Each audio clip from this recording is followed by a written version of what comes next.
रहस्यमय सिनेमा निघावा एवढं खोली क्रमांक 102 प्रकरण गंभीर.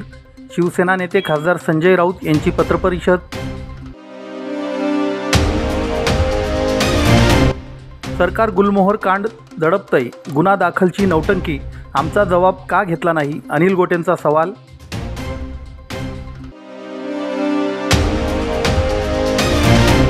राजमाता अहिल्यादेवी होळकर यांना त्रिशताब्दी जन्मोत्सवानिमित्त टॉवर बगीचात अभिवादनासाठी मोठी गर्दी.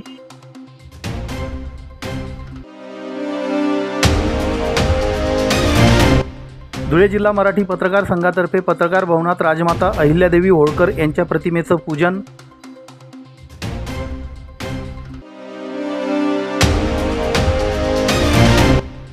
आणि पुण्यश्लोक अहिल्यादेवी होळकर यांच्या जयंतीनिमित्त धुळे जिल्हा प्रशासनातर्फे अभिवादन.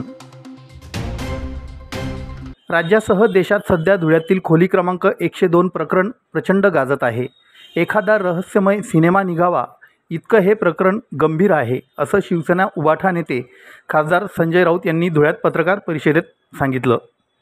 आगामी निवडणुकांबाबत शिवसेना पदाधिकारी आणि शिवसैनिकांच्या मेळाव्यासाठी खासदार संजय राऊत हे शनिवार दिनांक 31 मे रोजी धुळ्यात आले होते. मेळाव्यापूर्वी त्यांनी गुलमोहर शासकीय विश्रामगृह येथे पत्रकार परिषद घेऊन विविध मुद्द्यांवर आपली स्पष्ट भूमिका मांडली. यात प्रामुख्याने धुळ्यातील गुलमोहर शासकीय विश्रामगृहातील खोली क्रमांक 102 मधील कॅश कांड प्रकरणावरच त्यांनी जास्त भाष्य केलं. नुकताच गुन्हा दाखल झाल्यानंतर जेलीत गेलेले कामराज निकम यांच्या प्रकरणावर देखील खासदार राऊत यांनी पोलीस आणि सत्ताधाऱ्यांवर ताशेरे ओढले. पालकमंत्र्यांसाठी आव्हान ठरलेले कामराज निकम यांना सत्तेचा गैरवापर करून गुन्हा दाखल करून तात्काळ अटक करण्यात आली. हीच तत्परता पोलीस अधीक्षक श्रीकांत धिवरे यांनी खोली क्रमांक 102 प्रकरणाबाबत का दाखविली नाही? गुन्हा दाखल करण्यासाठी तब्बल 9 दिवस का लागले? विधिमंडळाची अत्यंत महत्त्वाची असलेल्या अंदाज समितीला नजराणा सादर करावा लागतो. या समितीचे अध्यक्ष एकनाथ शिंदे यांच्या गटाचे आमदार खोतकर अगोदर आमच्या पक्षात होते. ते तिकडे का गेले? कारण त्यांना ईडीची भीती होती.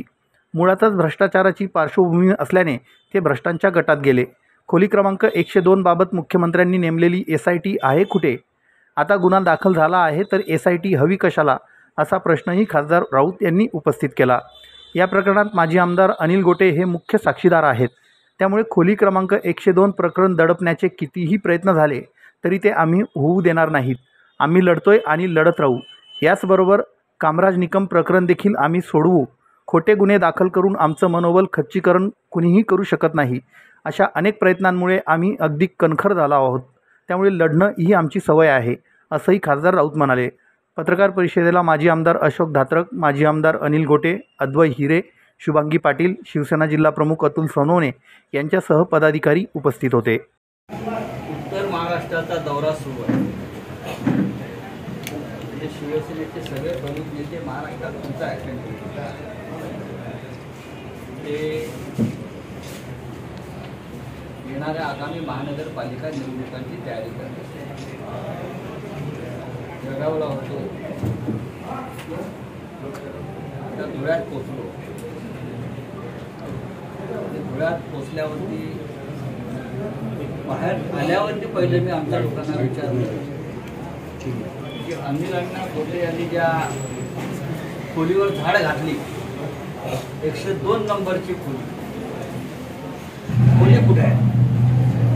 कारण 102 नंबरची खोली सध्या भारतामध्ये फार गाजते. 102 नंबर के कमरे में क्या हुआ, वो किसका माल था और आगे क्या हो गया, असं मला दिल्लीतून विचारतात. ये अनिल अण्णा गोटे क्या है चीज? तो आप सबको मालूम है अनिल अण्णा गोटे क्या चीज. 102 नंबरच्या खोलीवरती मला वाटतं कोणीतरी एक सिनेमाही काढावा लागेल. रहस्य पण मुलं सध्या प्रकाशात आहे त्या अशा विचित्र गोष्टी. आत्ताच मला आमच्या संपर्क प्रमुख अशोक धात्रक यांनी कामराज निकम यांच्या कुटुंबियांना सिंदखेड राजामध्ये शिंदखेडामध्ये राष्ट्रवादी काँग्रेसचे सरचिटणीस राज्याचे शरद पवार आहेत त्यांना ज्या पद्धतीनं पालकमंत्री त्यांना राजकीय दृष्ट्या आव्हान देण्याचा प्रयत्न झाला, म्हणून त्या गुन्ह्याकडे कलम टाकण्यात आली. आर्म्स ऍक्ट, हा ऍक्ट, तो ऍक्ट, सुरी सापडली, चाकू सापडली, रिव्हॉल्वर सापडलं. काल परत तिच्याबरोबरच होते ना तुरुंगात. हा सत्तेचा गैरवापर. इकडले जे पोलीस प्रमुख आहेत देवरे श्रीकांत धिवरे, त्यांना माझं विचारायचं आहे, ही तत्परता गुन्ह्यांच्या संदर्भात तुम्ही 102 नंबरच्या खोलीवर कारवाई करताना का दाखवली? आज घाईघाईने गुन्हा दाखल केला तर मला समजलं. सरकारी विश्रामगृहामध्ये राज्याच्या अंदाज समितीच्या चेअरमनच्या अधिकृत क्रियेकडे 1.5-2 कोटी रुपयाची कॅश सापडते. त्या खोलीमध्ये या धुळ्यातले आणि आसपासचे ठेकेदार 2 दिवसापासून पैसे गोळा करत होते. काही रक्कम बाहेर गेली. 10 कोटी रुपये जालन्यामध्ये जमा करायचे होते. जालन्यात हे सगळं उघड झाल्यावर सुद्धा देवेंद्र फडणवीस आणि त्यांचं गृह खातं जे भ्रष्टाचारांना तुरुंगात टाकण्याच्याच गोष्टी कालपर्यंत करत होते. माझ्या प्रशासनात भ्रष्टाचार करणाऱ्यांना मी तुरुंगात टाकतो. मग ह्या इतक्या मोठ्या हादरवणाऱ्या प्रकरणामध्ये तुम्ही आतापर्यंत किती जणांना तुरुंगात टाकता? किती जणांना तुरुंगात टाकलं? SIT स्थापन केली म्हणतात, ते SIT आहे कुठे? SITचे प्रमुख कोण आहेत? SIT मध्ये कोण मेंबर्स आहेत? त्यांच्या अधिकाराच्या मर्यादा काय आहेत? कालमर्यादा काय आहे? SIT हवी कशाला याच्यामध्ये? गुन्हा दाखल केलेला आहे ना आतापर्यंत. त्याच्यामध्ये मुख्य विटनेस कोण आहेत? अनिल अण्णा गोटे हे मुख्य विटनेस आहे. पैसे ज्यांनी तिथे गोळा केलेले आहेत ते सगळे ठेकेदार विटनेस आहेत. तसंच कामराज निकमचं सुद्धा प्रकरण मी घेऊन चाललो म्हणजे आता सगळी प्रकरण आहे. धुळ्यामधला प्रचंड भ्रष्टाचार. खरं म्हणजे त्याच्यामध्ये मी बोलण्यापेक्षा इथे सगळे या भागातले प्रमुख नेते इथे आहेत. महापालिका असेल, प्रशासन असेल, PWD असेल, किती वेळा बोलायचं? काय कारवाया झाल्या? आम्ही संघर्ष करतोय, आम्ही लढतोय म्हणून काही प्रकरण समोर तरी येत आहे की 2 कोटी जे सापडले. जर अनिल अण्णा गोटे यांनी पालट ठेवून आमच्या शिवसैनिकांबरोबर राजू सोनावणे होते, नरेंद्र परदेशी होते, नरेंद्र सगळे होते आमचे, म्हणून हे महाराष्ट्राला हे दिसलं तरी काय चाललंय या राज्यात. अंदाज समितीचा चेअरमन हे फार पवित्र काम, विधिमंडळाचं अत्यंत महत्वाची समिती आहे. का अंदाज समिती, एस्टिमेट कमिटी ही विधिमंडळाची अत्यंत महत्वाची समिती आहे. तिथे चेअरमनला नजराणा देण्यासाठी कोट्यवधी रुपये जमा होतात ठेकेदारांना. त्यांनी केलेली काळी कृत्य लपवण्यासाठी. खरं म्हणजे ही काळी कृत्य उघड करा. त्यांनी कामं केलेली नाहीत, त्यांनी भ्रष्टाचार केलेला आहे, त्यांनी सरकारी पैशाचा अपहार केलाय, हे शोधून त्यांना शिफारस त्यांच्या शिक्षेची करण्यासाठी एस्टिमेट करणं आणि तिथेच कुंपण शेत खातात. बरं, हे महाशय कोण आहेत चेअरमन? तर एकनाथ शिंदे गटाचे, एसएनसी गटाचे आमदार. यांचा पूर्व इतिहास काय आहे ते आमच्याकडे होते. ते का गेले? त्यांच्यावर ईडीची कारवाई सुरू, भ्रष्टाचाराच्या एका प्रकारात. म्हणजे त्यांचा पूर्व इतिहास हा तसा तोच. त्यांना अंदाज समितीचे चेअरमन करताना मला पूर्व इतिहास दिसला नाही का? अशा प्रमुख पदावर चेअरमन विधिमंडळाच्या संदर्भात भ्रष्टाचार विधिमंडळात पोहोचला, मंत्र्यांच्या कार्यालयातून विधिमंडळात पोहोचला. विधानसभेचे अध्यक्ष काय करताय? मी भ्रष्टाचार विधिमंडळात देऊ देणार नाही. अहो, तुमच्या खुर्चीखाली भ्रष्टाचार असतो. तुम्ही भ्रष्टाचार करून 40 आमदारांना अपात्र ठरवले. तुमच्याकडनं आमच्या अपेक्षाच नाही, पण आम्ही हे प्रकरण सोडणार. 102 खोलीचं रहस्य पूर्णपणे आम्ही उघडतो. आमच्याकडे पूर्ण माहिती आहे. जालना कांडामध्ये जालन्यात जमा झालेले पैसे या क्षणी कुठे आहेत ते मला माहिती आहे. मी महाराष्ट्र न्यूज चॅनलच्या बातमीपत्रास लाईक, शेअर, सबस्क्राईब करा. सोबतच बेल आयकॉन प्रेस करायला विसरू नका. पाहत राहा मी महाराष्ट्र चॅनल. धुळे शहरातील गुलमोहर शासकीय विश्रामगृहातील खोली क्रमांक 102 मध्ये आढळून आलेल्या 1,84,00,000 घबाड प्रकरणी अखेर 9 दिवसांनंतर गुन्हा रजिस्टर झाला. याचं श्रेय मीडियाला जातं. मीडियाने हे प्रकरण लावून धरलं म्हणून मुजोर सरकारला वाकावं लागलं, असं शिवसेना नेते माजी आमदार अनिल गोटे यांनी पत्रकार परिषदेत सांगितलं. अनिल गोटे यांनी तक्रारदार म्हणून मी व सहकारी नरेंद्र परदेशी आमच्यापैकी कुणाचाही पोलिसांनी जबाब घेतला नाही. कारण तेथे काय घडलं याचं पोलिसांना काहीही देणं घेणं नाही. कारण सरकारला हे प्रकरण दडपून टाकायचं आहे. या प्रकरणात कलम 124 हे लावलं आहे, म्हणजे समाधानकारक हिशोब न देता येणं, ज्यात केवळ 3 महिने शिक्षा आणि 500 रुपये दंड आहे. त्यामुळे गुन्हा दाखल करायचं नाटक कशाला करायचं, असा सवालही माजी आमदार गोटे यांनी पत्रकार परिषदेत उपस्थित केला. गोटे म्हणाले की या प्रकरणात पुढील कलम लावणे आवश्यक होते. त्यात कलम 3-4 मनी लॉन्ड्रिंग ॲक्ट, कलम 61 फौजदारी कट कारस्थान करणे, कलम 111 संघटित गुन्हेगारी, कलम 140 खंडणी गोळा करणे, कलम 240 घटनेची खोटी माहिती देणे, जे आमदार खोतकरांनी केलं आहे. त्यामुळे त्यांना आरोपी केलं पाहिजे होतं. कलम 238 पुरावा नष्ट करणे, यात पोलिसांनी कुलुपावरील ठसेही घेतले नाहीत. कलम 170 लाचलुचपत प्रतिबंधक, त्यात कलम 7, कलम 227, 228 खोटा पुरावा तयार करणे, कलम 318 फसवणूक करणे, कलम 271 इन्कम टॅक्स ॲक्ट 1961 हे लावणं आवश्यक होतं. मात्र पोलिसांनी 9 दिवस चौकशी करून काय केलं? समाधानकारक हिशोब देता आला नाही म्हणून कलम 124 लावलं. मात्र आम्ही हिशोब मागितलाच नाही, असंही माजी आमदार गोटे यांनी सांगितलं. पोलिसांनी विश्रामगृहातील CCTV फुटेज कुठल्या गुन्ह्यासाठी ताब्यात घेतलं?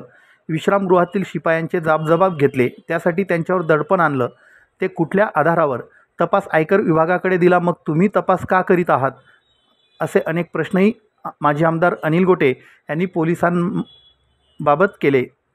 या प्रकरणात पोलीस अधिकारी देखील सहभागी असल्याची माझी खात्री असल्याचं आमदार गोटे म्हणाले. घटनास्थळाचे CCTV फुटेज मला पाहण्यासाठी द्यावं, अशी पत्राद्वारे मी पोलिसांकडे मागणी केली आहे. मात्र ते अद्याप दिले नाही. हे प्रकरण दडपून टाकण्याचा प्रयत्न होत आहे. SIT स्थापन केली, मात्र ती कुठे आहे? एखाद्या टोल नाक्यावर अडकली का? अडकली असेल तर आम्ही टोल भरून सोडवतो, अशी टीकाही माजी आमदार गोटे यांनी केली. या प्रकरणाची माहिती देताना गोटे यांनी अनिल देशमुखांचं उदाहरण देखील दिलं. तेव्हा त्यांच्यावर तब्बल 155 धाडी टाकण्यात आल्या होत्या. धुळे पोलिसांनी गुन्हा रजिस्टर केला. त्याचं सगळं श्रेय हे मीडियाला आहे. तुम्ही हे प्रकरण लावून धरलं म्हणून मुजोर सरकारला वाकावं लागलं.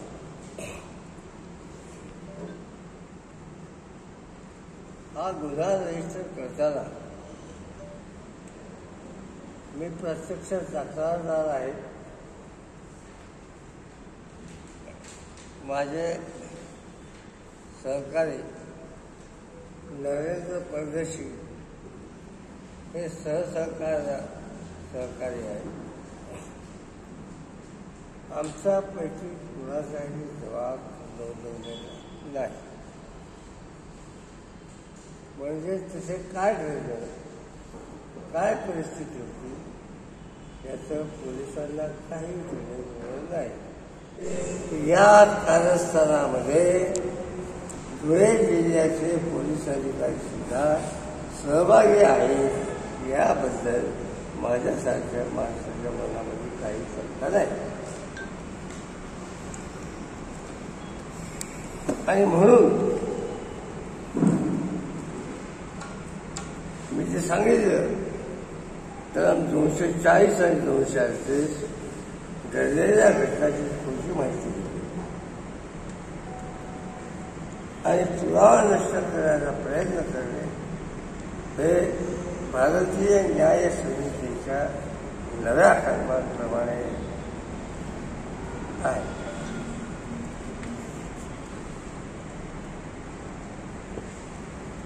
मी तुम्हाला पहिल्या दिवसापासून सांगतो की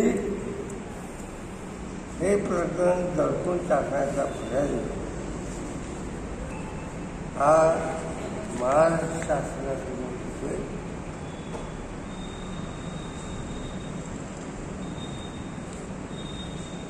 मी सांगितलं की जो SP 6 तास आले नाही त्याच्यावर तुम्ही काय कारवाई केली.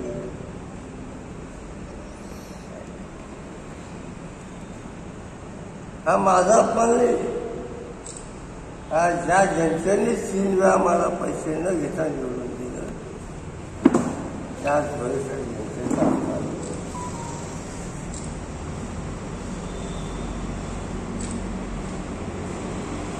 नंबर 2 शिवत राज्याच्या मुख्यमंत्र्यांनी आणि गृहमंत्र्यांनी प्रसिद्धी माध्यमांसमोर सांगितलं की मी SIT स्थापन करतो. आज घोषणा करून 9 दिवस झाले.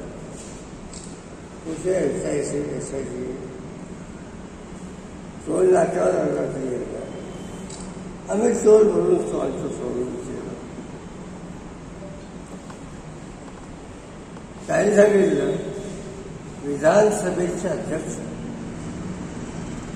आणि सभापती यांच्याशी मी संयुक्त चर्चा करून याबद्दल पुढे काय करता येईल ते लवकरच जाहीर करतो. काय झालं त्या SITचं त्या चर्चेचं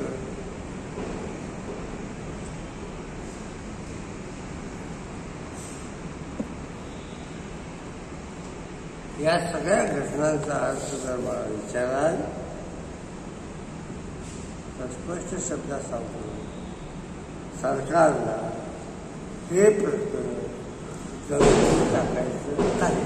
मी महाराष्ट्र न्यूज चॅनलच्या बातमीपत्रास लाईक, शेअर, सबस्क्राईब करा. सोबतच बेल आयकॉन प्रेस करायला विसरू नका. पाहत राहा मी महाराष्ट्र चॅनल. राजमाता अहिल्यादेवी होळकर यांचा त्रिशताब्दी जन्मोत्सवानिमित्तानं जय जयकार करीत सर्व समाज घटकांचे प्रतिनिधी, राजकीय, सामाजिक कार्यकर्ते यांनी अहिल्यादेवींचं स्मरण करीत त्यांच्यासमोर नतमस्तक होत अभिवादन केलं.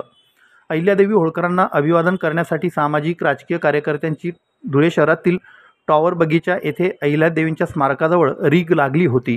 अभिवादन प्रसंगी माजी केंद्रीय संरक्षण राज्यमंत्री तथा माजी खासदार डॉक्टर सुभाष भामरे, माजी आमदार राजवर्धन कदम मांडे, धुळे ग्रामीणचे आमदार राम भदाने, भाजपा महानगर अध्यक्ष गजेंद्र अंपळकर, तालुकाध्यक्ष बापू खलाने, माजी महापौर प्रदीप करपे, जोसेफ मलबारी, चेतन मंडोरे, संतोष खताळ, प्रतिभा चौधरी, डॉक्टर सुशील महाजन, भाजयुमो जिल्हाध्यक्ष आकाश परदेशी, मंडळ अध्यक्ष पंकज धात्रक, अशोक सुडके, निलेश नेमाने, जयंत वानखेडकर, रवींद्र निकम, किशोर सिंघवी, हिरामन गवळी, पप्पू डापसे, विजय पाच्चापूरकर, कमलाकर पाटील, किशोर चौधरी, पंचायत समिती माजी सदस्य सोपान पाटील, अनिल थोरात, मुन्ना शिदोळे, युवराज बोरसे, डॉक्टर दिनेश माळी, प्रवीण पवार, राजेश पवार, यशवंत येवलेकर, मनोज गवळी, भोला सगरे, रजनीश निंबाळकर, रणजित भोसले, भानुदास पारोळेकर, प्रथमेश गांधी, अमोल मराठे, अनिल चौधरी यांच्यासह धनगर समाजातील ज्येष्ठ नेते सुनील वाघ, पंडित मदने, धुळे जिल्हा मराठी पत्रकार संघाचे अध्यक्ष मनोज गर्दे, लखन गोराड, माजी नगरसेवक अमोल मासुळे, संतोष खताळ, गोपाल माने, छोटू थोरात, बटू कोळेकर, किशोर सरगर,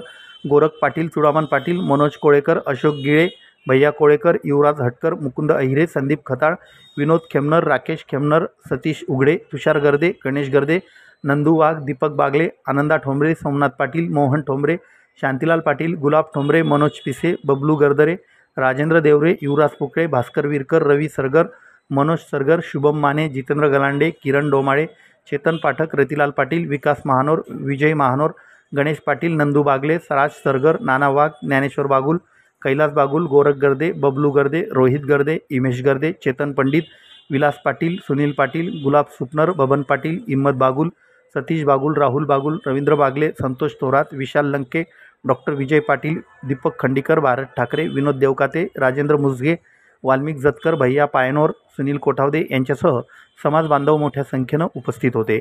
माता अहिल्यादेवी होळकर यांचं कार्य महनीय. मात्र या आपल्या राष्ट्रात अनेक जणांना याबाबत माहिती नव्हती, म्हणून आपल्या देशाचे लाडके पंतप्रधान माननीय नरेंद्र मोदी साहेब, तसेच राज्याचे मुख्यमंत्री फडणवीस साहेब, केंद्र व राज्याने संयुक्तपणे भारतीय जनता पार्टीतर्फे एक 15 दिवसाचा संपूर्ण राष्ट्राला आणि राज्याला एक कार्यक्रम दिला होता की पुण्यश्लोक अहिल्यादेवी होळकरांचा जी काही अतिशय चांगली कामं त्यांनी एक राजमाता म्हणून केली ती जनतेपर्यंत पोचावी म्हणून विविध कार्यक्रम पूर्ण राज्यात होत होते. आपल्या धुळे जिल्ह्यात जिल्हाध्यक्ष म्हणून मी आमचे पालकमंत्री आमदार जयकुमार रावळ, आमदार रामभाऊ बदाने, आमदार अमरीशभाई पटेल यांच्या मार्गदर्शनाखाली आम्ही गेल्या 10 दिवसापासून विविध कार्यक्रम केले. विशेष करून शिंदखेडा, दोंडाईचा, सोनगीर, आंबोडे, तसेच जैतानं या ठिकाणी अहिल्यादेवी होळकरांचे ज्या ज्या ठिकाणी स्मारक आहे त्याची स्वच्छता करून त्याची पूजा करणे, तसंच महादेवाची विशेष करून महिला भगिनींकडून आरती करणे, असे विविध कार्यक्रम आणि अहिल्यादेवीविषयीचे अतिशय चांगलं माहिती पुस्तक आम्ही या धुळे जिल्ह्यात जनतेपर्यंत पोचवलेत. आणि अहिल्यादेवींचं जे खूप चांगलं काम आहे, कार्य आहे, माहेश्वर ते चौंडीपर्यंत. चौंडी हे त्यांचं जन्मस्थान. चौंडी जिल्हा अहिल्यानगर या ठिकाणी सुद्धा जवळपास 600 कोटी रुपये माननीय फडणवीस साहेबांनी कॅबिनेट बैठक घेऊन तिथं मंजूर केले असून तिथेही कामाला आज फडणवीस साहेबांच्या हस्ते, आज स्वतः फडणवीस साहेब चौंडीला आहे, तिथं आज त्यांच्या हस्ते शुभारंभ होत आहे. अशा प्रकारे राजमाता पुण्यश्लोक अहिल्यादेवी होळकर यांच्या जयंतीनिमित्त 300व्या जयंतीनिमित्त विविध कार्यक्रम भारतीय जनता पार्टीतर्फे राबवण्यात आले. सर्व कार्यकर्त्यांनी जनतेने यासाठी सहकार्य केले. मी महाराष्ट्र न्यूज चॅनलच्या बातमीपत्रास लाईक, शेअर, सबस्क्राईब करा. सोबतच बेल आयकॉन प्रेस करायला विसरू नका. पाहत राहा मी महाराष्ट्र चॅनल. राजमाता अहिल्यादेवी होळकर यांच्या त्रिशताब्दी जन्मोत्सवानिमित्तानं धुळे जिल्हा मराठी पत्रकार संघातर्फे पत्रकार भवनात अभिवादनाचा कार्यक्रम झाला. यावेळी पत्रकार संघाचे पदाधिकारी आणि पत्रकार बांधवांनी अहिल्यादेवी होळकर यांच्या प्रतिमेला माल्यार्पण करून आणि फुले वाहून नतमस्तक होत अभिवादन केलं. याप्रसंगी पत्रकार संघाचे अध्यक्ष मनोज गर्दे, सचिव सचिन बागुल, माजी अध्यक्ष रवींद्र इंगळे, चंद्रशेखर पाटील, मिलिंद बैसाने, कोषाध्यक्ष तुषार बापना, कार्यकारिणी सदस्य रवींद्र नगराळे, पुरुषोत्तम गरुड, भास्कर पुलपगारे, वीरेंद्र मोरे, दीपक शिंदे, कल्पेश पाठक, जमील शाह, अनिस खाटिक, दिनेश निकुम, गोरख गर्दे, संजय पाटील यांच्यासह पत्रकार बांधव उपस्थित होते. अहिल्यादेवी होळकरांची त्रिशताब्दी जयंती सर्वत्र देशात आणि उत्साहात तसेच धुळे शहरात मोठ्या उत्साहाने साजरी होत आहे. त्यानिमित्त आज आम्ही धुळे जिल्हा मराठी पत्रकार संघाच्या वतीने त्यांना राजमाता अहिल्यादेवी होळकरांना अभिवादन करून मानाचा मुजरा देण्यात आला. तसेच अहिल्यादेवी होळकरांचं काम फार मोठं होतं. त्यांनी मोगलांनी ज्यावेळेस काशी विश्वनाथ मंदिरं फोडले त्यावेळेस सर्वात आणि मोठं मोलाचं काम काशी विश्वनाथ मंदिराचं जीर्णोद्धार करण्याचं काम अहिल्यादेवी होळकरांनी त्यावेळेस केलं होतं. तसेच सर्वत्र त्या जयंतीची मोठ्या उत्साहाने साजरी होत आहे आणि आमच्या पत्रकार संघातर्फे त्यांना आम्ही विनम्र अभिवादन करतो. मी महाराष्ट्र न्यूज चॅनलच्या बातमीपत्रास लाईक, शेअर, सबस्क्राईब करा. सोबतच बेल आयकॉन प्रेस करायला विसरू नका. पाहत राहा मी महाराष्ट्र चॅनल. पुण्यश्लोक राजमाता अहिल्यादेवी होळकर यांच्या जयंतीनिमित्ताने धुळे जिल्हा प्रशासनातर्फे जिल्हाधिकारी कार्यालयात अभिवादनाचा कार्यक्रम झाला. निवासी उपजिल्हाधिकारी महेश शेलार यांनी पुण्यश्लोक राजमाता अहिल्यादेवी होळकर यांच्या प्रतिमेला पुष्पहार अर्पण करून अभिवादन केलं. याप्रसंगी सहाय्यक महसूल अधिकारी विजय भावा, उमेश नाशिककर, वारुलाल बागुल, महेश पाटील, निलेश सांगळे यांच्यासह जिल्हाधिकारी कार्यालयातील अधिकारी कर्मचारी उपस्थित होते. मी महाराष्ट्र न्यूज चॅनलच्या बातमीपत्रास लाईक, शेअर, सबस्क्राईब करा. सोबतच बेल आयकॉन प्रेस करायला विसरू नका. पाहत राहा मी महाराष्ट्र चॅनल.